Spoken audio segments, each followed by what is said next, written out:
కొంతమందికి పీరియడ్స్ ఇర్రెగ్యులర్గా వస్తుంటాయి కదండి. మన ఇంట్లో పూజలు కానీ వ్రతాలు కానీ ఎక్కడికన్నా వెళ్ళాలంటే చాలా టెన్షన్గా ఫీల్ అవుతాం, తొందరగా వస్తే బాగుండు అని. అలా టెన్షన్ పడుకోకుండా నేను చెప్పినట్టు ఫాలో అవ్వండి, మీకు పీరియడ్స్ అనేది తొందరగా వచ్చేస్తాయి అనమాట.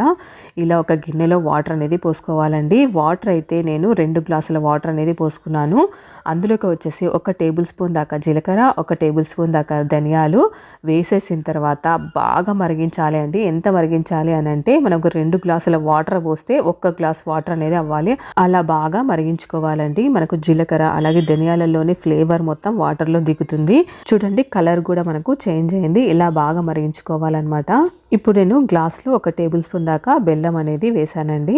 ఇలా బెల్లం వేసుకున్న తర్వాత మనము మరిగిన నీళ్ళను ఇందులోకి ఫిల్టర్ అనేది చేసుకోవాలి. ధనియాలు అలాగే జీలకర్ర తింటాము అంటే డైరెక్ట్గా వాటర్లో వేసేసుకొని తినచ్చు, లేదు అని అంటే ఫిల్టర్ చేసుకొని తాగడమే అండి. మనకు నైట్ టైం అన్న పడుకునే ముందు తాగాలి, లేదంటే ఎర్లీ మార్నింగ్ అంటే లేచిన వెంటనే పరగడుపున తాగితే మనకు పీరియడ్స్ అనేది తొందరగా వస్తాయండి. ఇలా ఒకసారి ట్రై చేసి చూడండి, మీకు చాలా బాగా యూజ్ అవుతుంది. ఇలాంటి మంచి మంచి ఇన్ఫర్మేషన్ వీడియోస్ కోసం మన ఛానల్ని ఫాలో అవ్వడం మాత్రం మర్చిపోకండి. Thank you for watching.